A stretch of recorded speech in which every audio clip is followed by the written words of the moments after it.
ಮೆರವಣಿಗೆ ಬೇರೆ ಬೇರೆ ದಿವಸ ಮಾಡಬೇಕಾಗಿರ್ತಕ್ಕಂಥದ್ದು. ಗಣಪತಿ ವಿಸರ್ಜನೆ ಆಗತಕ್ಕಂಥದ್ದು ಕೂಡ ಅಲಂಕಾರ ಇರಬೇಕು.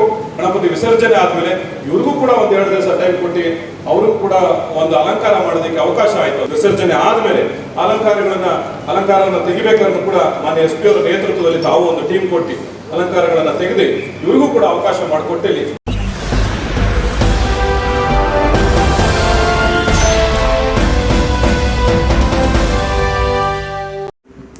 शिवमोगा जिला निगरान वजीर मधु बंगारप्पा की सदारत में आज ईद मिलाद और गणेश विसर्जन के ताल्लुक से पीस मीटिंग का इनेकाद किया गया था। लेकिन इस मीटिंग में ईद मिलाद और गणेश विसर्जन के एक ही दिन मुनक़्क़द करने या ना करने के ताल्लुक से कोई फैसला नहीं हुआ। इस नशिस्त में रुकन असम्बली चन्नबसप्पा ने अहम बात की, लेकिन मिलाद कमेटी हो या हिंदू महासभा मंडली, दोनों में से किसी ने भी बात नहीं की। 8 सितंबर को होने वाली पीस मीटिंग में मिलाद कमेटी ने यह बताया था कि चांद को देखने के बाद ही हम इस सिलसिले में फैसला करेंगे, लेकिन आज मिलाद कमेटी की जानिब से अपनी राय पेश नहीं की गई है। इस मौके पर कारपोरेटर SC योगेश ने बात करते हुए कहा कि गणेश का विसर्जन करते वक्त दोनों को एक ही साथ जश्न मनाने का मौका देना एक सवालिया निशान है। इससे लोगों में एक तरह से खौफ देखा जा रहा है। रिवायत के मुताबिक गणेश का विसर्जन 10 दिन बाद होता है। ऐसे में 2 त्योहारों को एक ही दिन में कैसे अंजाम दिया जा सकता है। दोनों त्योहारों में लाखों लोग शिरकत करते हैं, इसलिए दोनों त्योहारों को अलग-अलग दिनों में मुनक़्क़द किया जाए, ये मेरी ज़ाती राय है। मज़ीद उन्होंने कहा कि अगर एक समाज को एक दिन त्यौहार मनाने का मौका दिया जाता है तो दूसरे समाज को त्यौहार मनाने के लिए 2 दिन का वक्फ़ा दिया जाए, क्योंकि दोनों त्योहारों में सजावट का अहतमाम किया जाता है। अगर गणेश के विसर्जन के फ़ौरन बाद सजावट को निकाला जाता है तो ये दुरुस्त नहीं होगा। गणेश विसर्जन होने के 2 दिन बाद दूसरे समाज को त्यौहार मनाने का मौका दिया जाए। इस तरह से भाईचारगी का पैगाम आम होगा।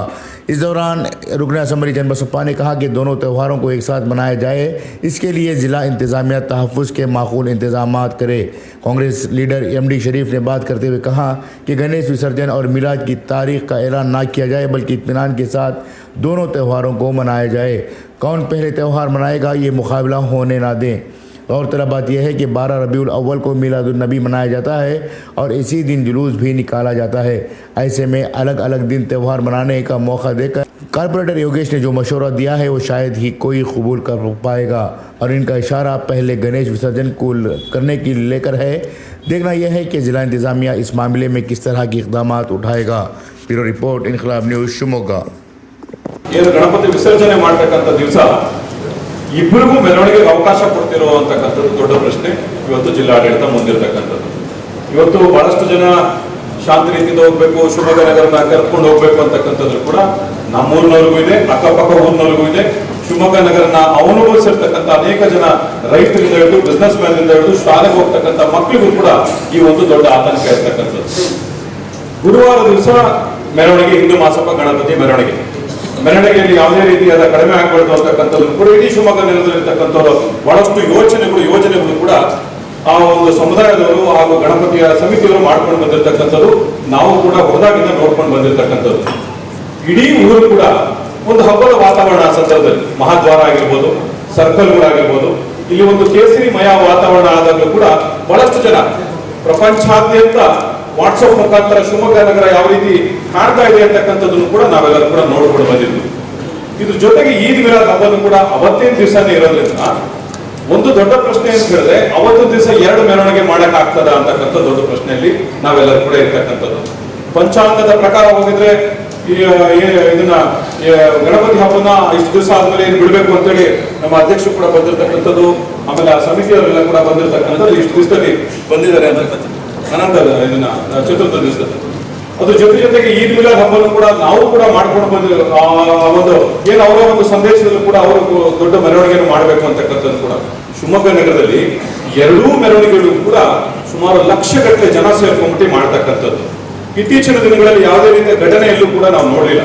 ಯಾಕಂತೇಳಿದ್ರೆ ಬಹಳ ಶಾಂತಿ ರೀತಿಯಿಂದ ಮಸೀದಿಯನ್ನು ದಾಟಿದ ಮೇಲೆ ಮಸೀದಿಯ ಸದಸ್ಯರು, ಮಸೀದಿಯ ಕಮಿಟಿಯವರು ಕೂಡ ಆ ಪೊಲೀಸ್ SP ಅವರಿಗಾಗಿರ್ಬೋದು, ಇನ್ಸ್ಪೆಕ್ಟರ್ಗಳಿಗಾಗಿರ್ಬೋದು ಹಾರ ಹಾಕಿರ್ತಕ್ಕಂಥ ದಿನಗಳನ್ನು ಕೂಡ ನಾವು ನೋಡಿದೀವಿ. ಅದೇ ರೀತಿ ಗೌರವದಿಂದ ಕಳಿಸ್ಕೊಟ್ಟಿರ್ತಕ್ಕಂಥ ದಿನಗಳನ್ನು ಕೂಡ ಗಾಂಧಿ ಬಜಾರು, ಅಮೀರಮ್ಮ ಸರ್ಕಲ್ ಅನ್ನು ಕೂಡ ನೋಡಿರ್ತಕ್ಕಂಥದ್ದುಂಟು. 2 ದಿವಸ 2 ಹಬ್ಬ ಒಂದೇ ದಿವಸ 2 ಹಬ್ಬ ಬಂದಿರೋದ್ರಿಂದ ಇದರಲ್ಲಿ ಯಾರು ಹೆಚ್ಚು ಯಾರು ಕಡಿಮೆ ಅಂತಕ್ಕಂಥದ್ದಿಲ್ಲ.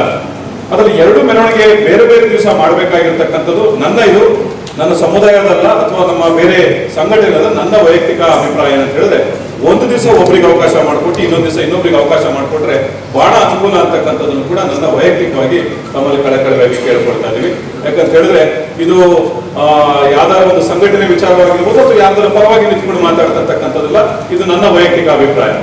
ಒಬ್ಬರಿಗೆ ಒಂದು ದಿವಸ ಕೊಟ್ಟ ಮೇಲೆ ಇನ್ನೊಬ್ಬರಿಗೆ ಇನ್ನೊಂದು ದಿವಸ ಮೆರವಣಿಗೆ ಮಾಡಕ್ ಕೊಟ್ಟಾಗ ಅವರಿಗೆ ಬೇಕಾಗಿರ್ತಕ್ಕಂಥ ಗ್ಯಾಪ್ ಅನ್ನು ಕೂಡ ತಾವು ಕೊಡ್ಬೇಕಾಗಿ ಕೇಳ್ಕೊಳ್ತಾ ಇದ್ದೀವಿ. ಇಮಿಡಿಯೇಟ್ ಆಗಿ ಅವ್ರು ಮಾಡ್ರಿ ಅಂತ ಹೇಳಿದ್ರೆ ಅವ್ರದೇ ಆಗಿರ್ತಕ್ಕಂಥ ಅಲಂಕಾರಗಳು ಅವ್ರು ಮಾಡ್ಕೊಂಡು ಬರ್ತಾರೆ. ಹಿಂದೂಗಳು ಕೂಡ ಗಣಪತಿ ಹಬ್ಬದಲ್ಲಿ ಅಲಂಕಾರಗಳು ಕೂಡ ಮಾಡ್ಕೊಂಡ್ ಬರ್ತಾರೆ. ಬೇರೆಯವರು ಮಾಡಿರ್ತಕ್ಕಂಥ ಅಲಂಕಾರವನ್ನ ಗಣಪತಿ ಹೋಗ್ತಿದ್ದಂಗೆ ತೆಕ್ಕೊಂಡು ಬರೋದು ನಮ್ಮ ಸಂಪ್ರದಾಯನೂ ಅಲ್ಲ. ಗಣಪತಿ ವಿಸರ್ಜನೆ ಆಗತಕ್ಕಂಥದ್ದು ಕೂಡ ಅಲಂಕಾರ ಇರಬೇಕು. ಗಣಪತಿ ವಿಸರ್ಜನೆ ಆದ್ಮೇಲೆ ಇವ್ರಿಗೂ ಕೂಡ ಒಂದು 2 ದಿವಸ ಟೈಮ್ ಕೊಟ್ಟು ಅವ್ರಿಗೂ ಕೂಡ ಒಂದು ಅಲಂಕಾರ ಮಾಡೋದಕ್ಕೆ ಅವಕಾಶ ಆಯ್ತು ಅಂತ ಹೇಳಿದ್ರೆ ಶಿವಮೊಗ್ಗ ನಗರದಲ್ಲಿ ಅವರು ಒಂದು ಹಬ್ಬ ಮಾಡ್ದಂಗಾಗ್ತದೆ. ಹಿಂದೂಗಳು ಮುಸಲ್ಮಾನ್ ಬಾಂಧವರು ಕೂಡ ಇಬ್ರು ಕೂಡ ಒಂದು ದೊಡ್ಡ ಹಬ್ಬಕ್ಕೆ ನಾವೆಲ್ಲರೂ ಕೂಡ ಸಾಕ್ಷಿ ಆಗ್ಬೋದು ಅಂತಕ್ಕಂಥದ್ದು ನನ್ನ ಒಂದು ಅಭಿಪ್ರಾಯ ಆಗಿರ್ತಕ್ಕಂಥದ್ದು. ಜೊತೆಯಾಗಿ ಅವ್ರಿಗೆ ಯಾವುದೇ ರೀತಿಯಾದ ಈಗ ಅವ್ರಿಗೂ ಒಂದು ಭಾವನೆ ಇರ್ತದೆ. ಬಹಳಷ್ಟು ಕಷ್ಟಪಟ್ಟು ಈಗ ಇನ್ನೊಂದು ವಾರದಲ್ಲಿ ಇದನ್ನ ಅಲಂಕಾರ ಸ್ಟಾರ್ಟ್ ಆಗ್ತದೆ. ಗಾಂಧಿ ಬಜಾರಿಂದ ಅಲಂಕಾರ ಸ್ಟಾರ್ಟ್ ಆಗ್ತದೆ. ಕೋಟೆ ಆಂಜನೇಯ ಸ್ವಾಮಿ ದೇವಸ್ಥಾನದಿಂದ ಏನು ಹೊರಟದ ಅಲಂಕಾರ ಇಡೀ ಶಿವಮೊಗ್ಗ ನಗರದಂತೆ ಅಲಂಕಾರ ಆಗ್ತದೆ. ಬಹಳಷ್ಟು ಕಡೆ ಗಣಪತಿ ಇರತಕ್ಕಂಥ ಟೈಮಲ್ಲಿ ರೋಡ್ಗಳಲ್ಲಿ ಆರ್ಚ್ಗಳನ್ನ ಮಾಡಿರ್ತಾರೆ. ಅಲ್ಲಿ ಮುಸಲ್ಮಾನ್ ಬಂದವರು ಮೆರವಣಿಗೆ ಹೋಗ್ಬೇಕಾದ್ರೆ ಎಲ್ಲ ಒಂದ್ ಕಡೆ ಘಟನೆ ಆಯ್ತು, ಎಲ್ಲ ಒಂದ್ ಕಡೆ ಆಯ್ತು ಅಂದ್ರೆ ಇಡೀ ಜಿಲ್ಲಾಡಳಿತಕ್ಕೂ ಕೂಡ ಅದು ತೊಂದರೆ ಆಗಬಾರ್ದು. ಹಾಗೂ ರಾಜ್ಯ ಸರ್ಕಾರಕ್ಕಾಗಿರ್ಬೋದು, ನಮ್ಮ ಶಿವಮೊಗ್ಗ ನಗರದ ಜನತೆಗೂ ಅಮಾಯಕರಿಗೂ ಕೂಡ ತೊಂದರೆ ಆಗಬಾರ್ದು ಅಂತಕ್ಕಂಥ ಒಂದು ದೃಷ್ಟಿ ಇಟ್ಕೊಂಡು ಅಲಂಕಾರ ಮಾಡಿರ್ತಕ್ಕಂಥವ್ರಿಗೆ ಎರಡೂ ಸಮಾಜದವರಿಗೆ ಬೆಲೆ ಕೊಡ್ಕೊಳ್ತಾ ಬಹಳಷ್ಟು ವಿಭಿನ್ನ ರೀತಿಯಲ್ಲಿ ಅವರದೇ ಆಗಿರ್ತಕ್ಕಂಥ ರೀತಿಯಲ್ಲಿ ಅಲಂಕಾರ ಮಾಡ್ತಾರೆ. ಇದರಲ್ಲಿ ಕಾಂಪಿಟೇಷನ್ ಏನಲ್ಲ, ಅದು ವಿಭಿನ್ನ ರೀತಿಯಲ್ಲಿ ಅವರ ಯೋಚನೆಗಳಿಗೆ ಅಲಂಕಾರ ಮಾಡೋದಕ್ಕೆ ನಾವು ಗೌರವ ಕೊಡೋಣ. ಗಣಪತಿ ವಿಸರ್ಜನೆ ಆಗತಕ್ಕಂಥ ಕೂಡ ಯಾವುದೇ ರೀತಿಯಾದ ಅಲಂಕಾರಕ್ಕೆ ನಾವು ಧಕ್ಕೆ ತರದಲ್ಲಿ ವಿಸರ್ಜನೆ ಆದ್ಮೇಲೆ ಅಲಂಕಾರವನ್ನು ತೆಗಿಬೇಕಾದ್ರೂ ಕೂಡ ಮಾನ್ಯ SP ಅವರ ನೇತೃತ್ವದಲ್ಲಿ ತಾವು ಒಂದು ಟೀಮ್ ಕೊಟ್ಟು ಅಲಂಕಾರಗಳನ್ನ ತೆಗೆದು ಇವ್ರಿಗೂ ಕೂಡ ಅವಕಾಶ ಮಾಡಿಕೊಟ್ಟಲ್ಲಿ ಖಂಡಿತವಾಗ್ಲೂ ಅನುಕೂಲ ಆಗ್ತದೆ. ನಾವೆಲ್ಲರೂ ಸೇರಿ ಇವತ್ತು ಬಹಳ ದೊಡ್ಡ ಪ್ರಶ್ನೆ, 2 ದಿವಸ ಹಬ್ಬ ಕೊಡ್ತಾರ ಅಂತಕ್ಕಂಥದ್ದು, ಒಂದೇ ದಿವಸ ಕೊಡ್ತಾರ ಅಂತಕ್ಕಂಥದ್ದು ಕೂಡ ಇದಕ್ಕೂ ಕೂಡ ನಾವು ಒಂದು ತಿಲಾಂಜಲಿ ಆಡಬೇಕಾಗಿದೆ. ಶಿವಮೊಗ್ಗ ನಗರದಲ್ಲಿ ಮಳೆಗಾಲದಲ್ಲಿ ಯಾವಾಗಲೂ ಹೇಳ್ತೀವಿ ಶಿವಮೊಗ್ಗ ತುಂಗಾ ನದಿ ತುಂಬತಾ ಮಂಟಪ ತುಂಬತಾ ಅಂತಕ್ಕಂಥದ್ದು ಕೂಡ ಅದೇ ರೀತಿ ಹಿಂದೂ ಮಹಾಸಭಾ ಗಣಪತಿ ಬಂದಾಗಲೂ ಕೂಡ ಗಣಪತಿಗೆ ಎಷ್ಟು ಸಾವಿರ ಜನ ಸೇರಿದ್ರು, ಎಷ್ಟು ಲಕ್ಷ ಜನ ಸೇರಿದ್ರು ಅಂತಕ್ಕಂಥದ್ದು ಕೂಡ ಈದ್ ಮಿಲಾದ್ ಹಬ್ಬನು ಕೂಡ ಎಷ್ಟು ಸಾವಿರ ಜನ ಶಿವಮೊಗ್ಗ ನಗರದ ಬೇರೆ ಬೇರೆ ಕಡೆಯಿಂದ ಬಂದು ಈದ್ ಮಿಲಾದ್ ಹಬ್ಬನು ಕೂಡ ಚೆನ್ನಾಗಿ ನಡೆಸಿದ್ರ ಅಂತಕ್ಕಂಥ ಯೋಚನೆ, 2 ಯೋಚನೆಗಳು ಕೂಡ ನಾವೆಲ್ಲರೂ ಸೇರ್ಕೊಂಡು ಒಗ್ಗಟ್ಟಾಗಿ ಈ ಕಾರ್ಯಕ್ರಮದಲ್ಲಿ ಭಾಗಿಯಾಗೋಣ. ಹಿಂದೂ ಮುಸಲ್ಮಾನ್ ಕ್ರೈಸ್ತಂತಕ್ಕಂಥ ಒಂದು ಭಾವನೆಯಲ್ಲಿ ನಾವು ಗಣಪತಿ ಹಬ್ಬಕ್ಕೂ ಈದ್ ಮಿಲಾದ್ ಹಬ್ಬಕ್ಕೂ ಕೂಡ ಜಿಲ್ಲಾಡಳಿತದ ಬಗ್ಗೆ ನಮಗೆ ನಂಬಿಕೆ ಇದೆ, ಭರವಸೆ ಇದೆ. ಜಿಲ್ಲಾ ಮಂತ್ರಿಗಳು ಕೂಡ ವಿಶೇಷ ಸಭೆಯನ್ನು ಕರೆದಿರ್ತಕ್ಕಂಥದ್ದು ನಿಮಗೂ ಕೂಡ ಗೌರವವನ್ನು ಸೂಚಿಸ್ತಾ ಈ ಸಭೆನ ಒಂದು ಒಳ್ಳೆ ರೀತಿಯಲ್ಲಿ ಮುಗಿಸಿ ನಾವೆಲ್ಲರೂ ಕೂಡ ಜೊತೆಗೆ ಇದರಲ್ಲಿ ಯಾರು ಹೆಚ್ಚು ಯಾರು ಕಡಿಮೆ ಅನ್ನೋದಿಲ್ಲ, ಯಾರು ಮೊದಲು ಯಾರು ಎರಡನೇದು ಅನ್ನೋದಿಲ್ಲ. ನಾವು ಬೇಕು, ಅವರು ಬೇಕು, ಶಿವಮೊಗ್ಗ ನಗರದ ಜನತೆಗೋಸ್ಕರ ಅಂತಕ್ಕಂಥ ದೃಷ್ಟಿಯಲ್ಲಿ ನಾವೆಲ್ಲರೂ ಮುಂದೆ ಹೋಗೋಣ. ಧನ್ಯವಾದ.